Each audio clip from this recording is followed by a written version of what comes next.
आज आपसे निवेदन करूंगा कि सत्य सनातन धर्म की ताकत दिखा दीजिए कि आज भी कितना ताकत है सत्य सनातन धर्म में। कलयुग आ चुका है पर शंकर भगवान पर आज भी लगातार दूध की धारा जल की धारा बहती रहती है। आज मैं आप सभी को लेकर के आया हूं देहरादून की उत्तराखंड की धरती पर, जहां पर अश्वत्थामा ने जन्म लिया था। द्रोणाचार्य ने जहां पर तपस्या की थी, द्रोणाचार्य के पुत्र थे अश्वत्थामा। जब उनकी पत्नी के स्तनों में दूध नहीं आ रहा था तो शंकर भगवान से उन्होंने प्रार्थना की थी, तो शंकर भगवान एक रूप से यहाँ पर प्रकट हुए थे क्योंकि वह उनकी पूजा किया करते थे। तो यहाँ पर दूध की धारा जल की धारा प्रकट की है शंकर भगवान ने अश्वत्थामा को दूध पिलाने के लिए। उसी शिवलिंग के दर्शन कराने जा रहा हूँ जिस शिवलिंग पर दर्शन करने मात्र से ही लोगों की मनोकामना पूर्ण हो जाती है। न जाने कितने भक्त आते हैं, लाखों की भीड़ यहाँ पर लगी रहती है दर्शन करने के लिए। आपको दर्शन करा रहा हूँ। जो शिवलिंग आप देख रहे हैं छोटा सा बीच में, यही वो शिवलिंग है जिस शिवलिंग की द्रोणाचार्य पूजा किया करते थे और अश्वत्थामा ने भी इसकी पूजा की है। दोस्तों आज आप बड़े भाग्यशाली हो जो घर बैठे इस शिवलिंग के दर्शन कर रहे हो, जो कि शंकर भगवान का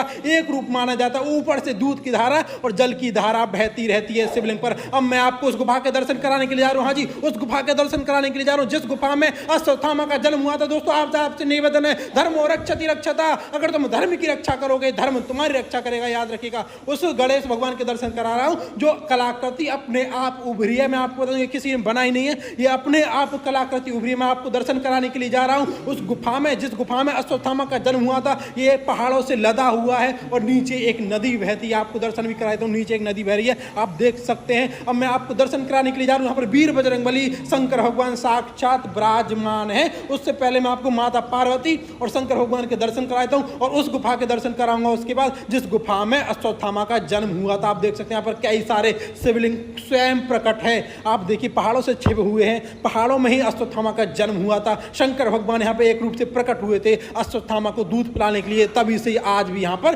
दूध की धारा जल की धारा बहती रहती है। अब मैं आपको उसके दर्शन कर रहा हूँ। हाँ जी, ये इसी गुफा में अश्वत्थामा का जन्म हुआ था। आप देख सकते हैं इसी गुफा में अश्वत्थामा का जन्म हुआ था। कलयुग के प्रभाव से ये गुफा छोटी हो गई क्योंकि कुछ लोगों ने यहाँ पर बनाया भी है, कई बार बिगड़ा भी है और बनाया भी। आप देख सकते हैं यहाँ पर टैल वगैरह लगी हुई है नीचे। आप देखिए द्रोणपुत्र अश्वत्थामा की गुफा सामने लिखा हुआ आप पढ़ सकते हैं। दोस्तों इसी गुफा में अश्वत्थामा का जन्म हुआ था। आज भी यह गुफा विराजमान है जो कि हजारों लाखों साल पुरानी है। अब मैं आपको वीर बजरंगबली के दर्शन कराता हूं जो एक रूप से यहाँ पर वीर बजरंगबली साक्षात विराजमान है। जय श्री राम कमेंट में हर हर महादेव भर दीजिएगा और इस वीडियो को पूरे विश्व में फैला दीजिए ताकि ज्यादा से ज्यादा भक्त दर्शन का लाभ उठा सकें और सत्य सनातन धर्म की ताकत देख सकें कि आज भी दूध की धारा जल की धारा शंकर भगवान पर बहती है। अब मैं आपसे विदा चाहूंगा। सभी को हर हर महादेव, जय श्री राम।